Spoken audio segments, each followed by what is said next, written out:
নমস্কার বন্ধুরা, প্রচেষ্টা ফর স্টাডিতে তোমাদেরকে স্বাগত। আজ আমি একাদশ শ্রেণীর রাষ্ট্রবিজ্ঞান নাগরিকতা থেকে অনুশীলনী যে প্রশ্নগুলো রয়েছে সেই প্রশ্নের উত্তরগুলো তোমাদের সামনে তুলে ধরবো। তোমরা ভিডিওটা প্রথম থেকে শেষ পর্যন্ত দেখতে থাকো, আশা করি তোমাদের খুব ভালো লাগবে।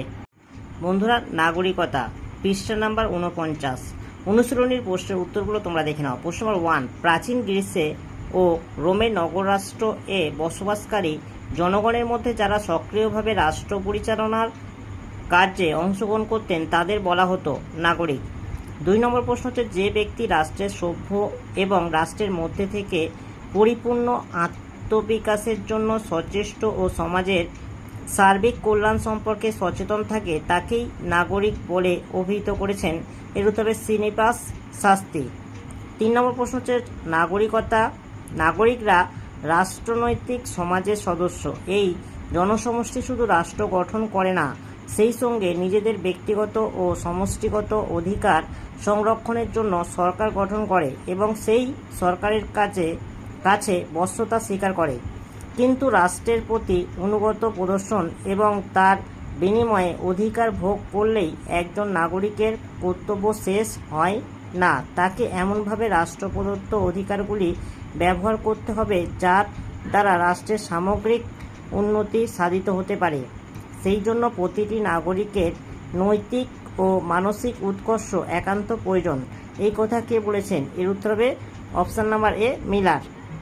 4 নম্বর প্রশ্ন হচ্ছে, নাগরিকতা হলো সমাজের মঙ্গল সাধনের জন্য নিজের সুনিশ্চিত মতামত প্রয়োগের ক্ষমতা। এই কথা বলেছেন ল্যাক্সে। 5 নম্বর প্রশ্ন হচ্ছে, নাগরিকতা অর্জন করা যায় 2টি উপায়ে। 6 নম্বর প্রশ্ন হচ্ছে, একটি রাষ্ট্রের স্থায়ী বাসিন্দা হলো নাগরিক। যারা জন্মসূত্রে নাগরিকতা অর্জন করে তাদের বলা হয়, এর উত্তরে স্বাভাবিক নাগরিক।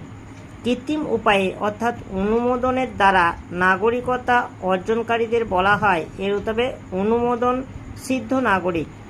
9 নম্বর প্রশ্ন, শিশু যে কোনো রাষ্ট্রেই জন্মগ্রহণ করুক না কেন, সে তার পিতামাতার নাগরিকতা উত্তরাধিকার সূত্রে লাভ করবে। অর্থাৎ তার পিতামাতা যে রাষ্ট্রের নাগরিক, শিশুটিকেও সেই রাষ্ট্রের নাগরিক বলে গণ্য করা হবে। এই নীতিটিকে বলা হয় রক্তের সম্পর্ক নীতি।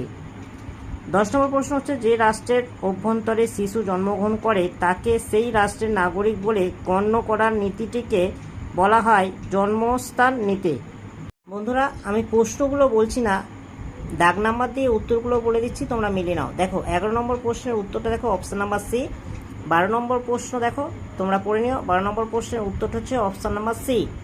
আর 13 নম্বর প্রশ্ন দেখো, 13 নম্বর প্রশ্নের উত্তর হচ্ছে অপশান নাম্বার ডি। ভালো করে তোমরা দেখে নাও এবং বইয়ে দাগ দিয়ে নাও। 14 নম্বর প্রশ্ন দেখো, 14 নম্বর প্রশ্নের উত্তর হবে অপশান নাম্বার এ। 15 নম্বর প্রশ্নটা দেখো, 15 নম্বর প্রশ্নের উত্তরটা হবে option number D, option number B. বন্ধুরা, 16 নম্বর প্রশ্ন, 16 নম্বর প্রশ্নটা তোমরা পড়ে নাও। দেখো, 16 নম্বর প্রশ্নের উত্তরটা হচ্ছে অপশান নাম্বার এ। 17 নম্বর প্রশ্নটা দেখে নাও, 17 নম্বর প্রশ্নের উত্তর হবে অপশান নাম্বার ডি। 18 নম্বর প্রশ্নটা দেখো, 18 নম্বর প্রশ্নের উত্তরটা হবে অপশান নাম্বার ডি। 19 নম্বর প্রশ্নের উত্তরটা তোমরা দেখে নাও, এর উত্তর হবে অপশান নাম্বার এ। 20 নম্বর প্রশ্নের উত্তরটা তোমরা দেখে নাও, এর উত্তর হবে অপশান নাম্বার এ। 21 নম্বর প্রশ্নটা দেখে নাও, 21 নম্বর প্রশ্নের উত্তরটা হবে অপশান নাম্বার ডি। বন্ধুরা, 22 নম্বর প্রশ্ন, এর উত্তর হবে অপশান নাম্বার ডি, এগুলির কোনোটিই নয়। 23 নম্বর প্রশ্নের উত্তর হবে অপশান নাম্বার সি। 24 নম্বর প্রশ্নের উত্তর হবে অপশান নাম্বার ডি। 25 নম্বর প্রশ্নের উত্তর হবে অপশান নাম্বার ডি। 26 নম্বর প্রশ্ন তোমরা দেখে নাও, আর 26 নম্বর প্রশ্নের উত্তর হবে অপশান নাম্বার সি। 27 নম্বর প্রশ্ন, 27 নম্বর প্রশ্নের উত্তর হবে অপশান নাম্বার এ, 11 নম্বর ধারা। 28 নম্বর প্রশ্নটা তোমরা দেখে নাও, 28 নম্বর প্রশ্নের উত্তরটা হবে অপশান নাম্বার এ। বন্ধুরা, 29 নম্বর প্রশ্ন, 29 নম্বর প্রশ্নের উত্তরটা হবে অপশান নাম্বার বি।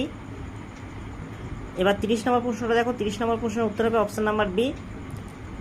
আর 31 নম্বর প্রশ্ন দেখো, 31 নম্বর প্রশ্নের উত্তর হবে অপশান নাম্বার এ। বন্ধুরা, এবার 32 নম্বর প্রশ্ন, 32 নম্বর প্রশ্নের উত্তরটা হবে অপশান নাম্বার সি। 33 নম্বর প্রশ্নের উত্তরটা দেখে নাও, 33 নম্বর প্রশ্নের উত্তরটা হবে অপশান নাম্বার বি। 34 নম্বর প্রশ্ন দেখো, 34 নম্বর প্রশ্নের উত্তরটা হবে option number C. Option number D. 35 নম্বর প্রশ্নের উত্তরটা হবে অপশান নাম্বার এ। আর 36 নম্বর প্রশ্ন দেখো, 36 নম্বর প্রশ্নের উত্তরটা হবে অপশান নাম্বার এ। 37 নম্বর দেখো প্রশ্নের উত্তরটা দেখো, 37 নম্বর প্রশ্নের উত্তরটা হবে অপশান নাম্বার ডি। আর 38 নম্বর প্রশ্নের উত্তর হবে অপশান নাম্বার সি। বন্ধুরা, এবার শূন্যস্থান পূরণ করো। প্রথম প্রশ্ন দেখো, সাধারণভাবে নাগরিক বলতে ড্যাশ অধিবাসীকে বোঝায়, এর উত্তর হবে নগরের। নেক্সট 2 নম্বর প্রশ্নটা দেখো, 2 নম্বর প্রশ্নের উত্তরটা তোমরা দেখে নাও, এর উত্তর হবে অপশান নাম্বার সি। আর 3 নম্বর প্রশ্ন দেখো, 3 নম্বর প্রশ্নের উত্তরটা হবে অপশান নাম্বার ডি। বন্ধুরা 4 নম্বর প্রশ্নটা দেখে নাও, 4 নম্বর প্রশ্নের উত্তর হবে অপশান নাম্বার এ। আর 5 নম্বর প্রশ্ন দেখো, 5 নম্বর প্রশ্নের উত্তরটা হবে অপশান নাম্বার এ। 6 নম্বর প্রশ্নের উত্তর হবে অপশান নাম্বার সি। বন্ধুরা 7 নম্বর প্রশ্ন, 7 নম্বর প্রশ্নের উত্তর হবে অপশান নাম্বার সি। 8 নম্বর প্রশ্নের উত্তর হবে অপশান নাম্বার বি। 9 নম্বর প্রশ্নের উত্তর হবে অপশান নাম্বার এ। 10 নম্বর প্রশ্নের উত্তর হবে অপশান নাম্বার ডি। বন্ধুরা 11 নম্বর প্রশ্ন, 11 নম্বর প্রশ্নের উত্তর হবে অপশান নাম্বার সি। 12 নম্বর প্রশ্ন, 12 নম্বর প্রশ্নের উত্তর হবে অপশান নাম্বার বি। 13 নম্বর প্রশ্নের উত্তর হবে অপশান নাম্বার ডি। বন্ধুরা এবার ট্রু ফলস, সত্য মিথ্যা এই প্রশ্নের উত্তরগুলো দেখে নাও। দেখো প্রথম প্রশ্ন রয়েছে, প্রথম প্রশ্নের উত্তর হবে অপশান নাম্বার দেখো বিকল্পসমূহ হচ্ছে সি। আর 2 নম্বর প্রশ্নটা তোমরা দেখে নাও, 2 নম্বর প্রশ্নের উত্তরটা হবে অপশান নাম্বার এ। আর 3 নম্বর প্রশ্নটা তোমরা দেখে নাও, 3 নম্বর প্রশ্নের উত্তরটা হবে অপশান নাম্বার সি। বন্ধুরা 4-এর যে প্রশ্নটা রয়েছে সেই 4 প্রশ্নের উত্তরটা হবে অপশান নাম্বার এ। 5-এর যে প্রশ্নটি রয়েছে সেই প্রশ্নের উত্তর হবে দেখো অপশান নাম্বার সি। 6-এর যে প্রশ্নটা রয়েছে সেই প্রশ্নের উত্তরটা হবে তোমরা দেখে নাও, 6-এর প্রশ্নের উত্তরটা হবে অপশান নাম্বার বি। বন্ধুরা 7-এর প্রশ্নের উত্তর হবে অপশান নাম্বার সি। 8-এর প্রশ্নের উত্তর হবে অপশান নাম্বার সি। আর 9-এর প্রশ্নের উত্তর হবে অপশান নাম্বার সি। বন্ধুরা এবার দেখো পৃষ্ঠা নাম্বার 55, স্তম্ভ মেলাও, এ স্তম্ভের সঙ্গে বি স্তম্ভ মেলাও। এই প্রশ্নের উত্তরগুলো আমি বলে দিচ্ছি, কারণ প্রশ্ন বলতে গেলে ভিডিওটা অনেক বড় হয়ে যাবে, তোমরা কিছু মনে করো না, আমি শুধু উত্তরটাই বলছি, তোমরা একটু মিলিয়ে নিও। দেখো প্রথম যে প্রশ্নটা রয়েছে সেই প্রশ্নের উত্তর হবে অপশান নাম্বার এ। দ্বিতীয় যে প্রশ্নটা রয়েছে সেই দ্বিতীয় প্রশ্নের উত্তর হবে অপশান নাম্বার সি। তৃতীয় যে প্রশ্নটা রয়েছে সেই তৃতীয় প্রশ্নের উত্তরটা হবে অপশান নাম্বার ডি। বন্ধুরা 4-এর প্রশ্ন, 4-এর প্রশ্ন দেখো উত্তরটা হবে অপশান নাম্বার সি। 5-এর প্রশ্ন দেখো স্তম্ভ মেলাও, এই প্রশ্নের উত্তরটা হবে অপশান নাম্বার সি। বন্ধুরা নেক্সট যে অংশটা রয়েছে সেই অংশের প্রথম যে প্রশ্নটা রয়েছে সেই প্রশ্নের উত্তর হবে অপশান নাম্বার সি। আর 2 নম্বর প্রশ্নের উত্তরটা হবে অপশান নাম্বার সি। বন্ধুরা এবার সবচেয়ে উপযুক্ত বিকল্পটি চিহ্নিত করো, এই প্রশ্নের উত্তরটা হবে, প্রথম প্রশ্নের উত্তরটা হবে দেখো অপশান নাম্বার এ। বন্ধুরা দেখো 2 নম্বর প্রশ্নের উত্তরটা হবে অপশান নাম্বার সি। আর নেক্সট পার্টে দেখো প্রথম যে প্রশ্নটা রয়েছে সেই প্রথম প্রশ্নের উত্তর হবে অপশান নাম্বার সি। আর 2 নম্বর প্রশ্নের উত্তর হবে অপশান নাম্বার ডি। বন্ধুরা নাগরিকতা থেকে অনুশীলনী প্রশ্নের উত্তরগুলো তোমাদের সামনে তুলে ধরলাম। যদি ভালো লাগে ভিডিওতে একটা লাইক করো, চ্যানেল নতুন চ্যানেলটাকে সাবস্ক্রাইব করবে, কমেন্টে জানাবে উত্তরগুলো কেমন হয়েছে, আর ভিডিওটা বন্ধুদের মধ্যে একটু শেয়ার করে দিও।